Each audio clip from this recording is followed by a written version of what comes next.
ಮೈಸೂರಿನಲ್ಲಿ ಆದಂತಹ ಒಂದು ದರೋಡೆ ಪ್ರಕರಣ ಇದು. ಮೈಸೂರಿನಲ್ಲಿ ಬೆಳ್ಳಿ ತಯಾರಿಕಾ ಘಟಕದಲ್ಲಿ ದರೋಡೆ ನಡೆದಿದೆ. ಗೋದಾಮ್ನಲ್ಲಿ 50 ಕೆಜಿ ಬೆಳ್ಳಿಯನ್ನ ಖದೀಮರು ಕದ್ದಿದ್ದಾರೆ.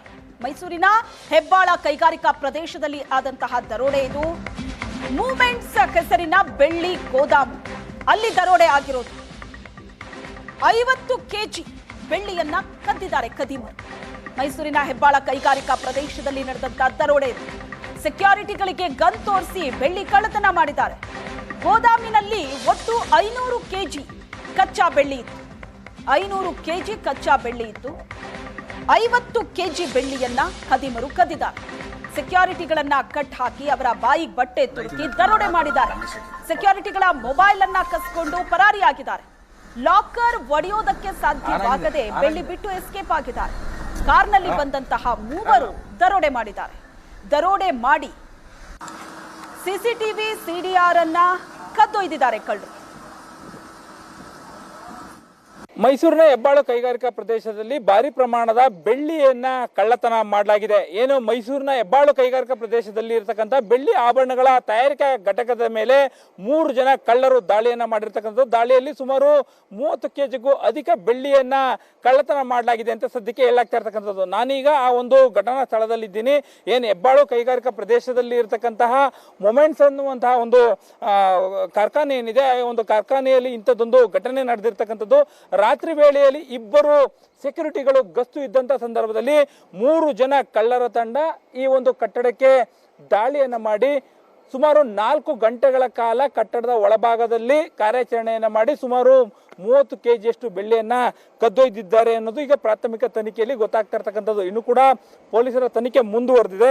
ಏನು ಹೆಬ್ಬಾಳು ಕೈಗಾರಿಕಾ ಪ್ರದೇಶದಲ್ಲಿ ಇರ್ತಕ್ಕಂಥ ಈ ಒಂದು ಕಟ್ಟಡ ಕಾರ್ಖಾನೆ ಏನಿದೆ, ಇದು ರಾಕೇಶ್ ಎಂಬುವವರಿಗೆ ಸೇರಿರ್ತಕ್ಕಂಥದ್ದು. ಅವರು ಮತ್ತೆ ಅವರ ತಂದೆ ಇಬ್ಬರ ಸಹಭಾಗಿತ್ವದಲ್ಲಿ ಈ ಒಂದು ಕಟ್ಟಡ ನಡೀತಾ ಇತ್ತು. ಇಲ್ಲಿ ಸುಮಾರು 350 ಕೆಜಿಗೂ ಅಧಿಕವಾದಂತಹ ರಾ ಬೆಳ್ಳಿಯನ್ನ ಇಟ್ಟು ಅದರಿಂದ ಏನು ವಿವಿಧ ಬೆಳ್ಳಿ ಆಭರಣಗಳನ್ನ ತಯಾರು ಮಾಡಲಾಗ್ತಾ ಇತ್ತು. ಇಲ್ಲಿ ಸುಮಾರು 35ರಿಂದ 40 ಜನ ಉದ್ಯೋಗಿಗಳು ಕೆಲಸವನ್ನ ಮಾಡ್ತಾ ಇದ್ರು. ಪ್ರತಿನಿತ್ಯವೂ ಕೂಡ ಇಲ್ಲಿ ಬರುವಂತಹ ಉದ್ಯೋಗಿಗಳೇನಿದ್ರು, ಆ ಉದ್ಯೋಗಿಗಳು ಮತ್ತೆ ಅದರಲ್ಲಿ ಒಂದಷ್ಟು ಜನ ಬಿಟ್ಟು ಹೋಗಿದ್ದಂಥವ್ರು ಏನಿದ್ರು, ಅವರೆಲ್ಲರ ಮಾಹಿತಿಯನ್ನು ಕೂಡ ಸದ್ಯಕ್ಕೆ ಪೊಲೀಸರು ಕಲೆ ಹಾಕ್ತಾ ಇರ್ತಕ್ಕಂಥದ್ದು.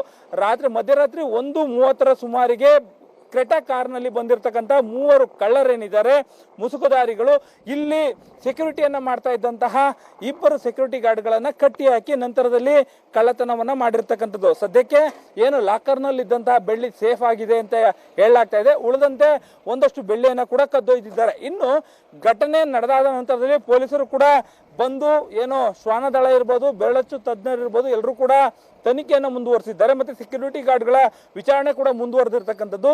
ಕಳ್ಳರಿಗಾಗಿ ಬಲೆ ಬೀಸಿರ್ತಕ್ಕಂತಹ ಪೊಲೀಸರು ಸದ್ಯಕ್ಕೆ 4 ತಂಡಗಳನ್ನ ರಚನೆ ಮಾಡಲಾಗಿದೆ. 4 ತಂಡಗಳನ್ನ ರಚನೆ ಮಾಡಿ ಇರ್ತಕ್ಕಂಥ CCTV ಫುಟೇಜ್ಗಳನ್ನ ಆಧರಿಸಿ ಅವರನ್ನ ಹಿಡಿಲಿಕ್ಕೆ ಈಗ ಸನ್ನದ್ಧರಾಗಿರ್ತ ಕಾರ್ಯಾಚರಣೆಯನ್ನ ಮುಂದುವರಿಸಿರ್ತಕ್ಕಂಥದ್ದು.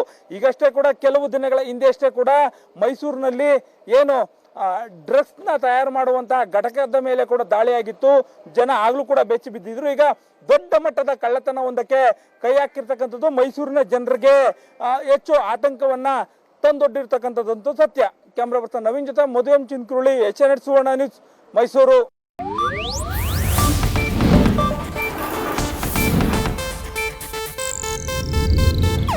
ಇದು ಏಷ್ಯಾನೆಟ್ ನ್ಯೂಸ್ ನೆಟ್ವರ್ಕ್ ಪ್ರಸ್ತುತಿ.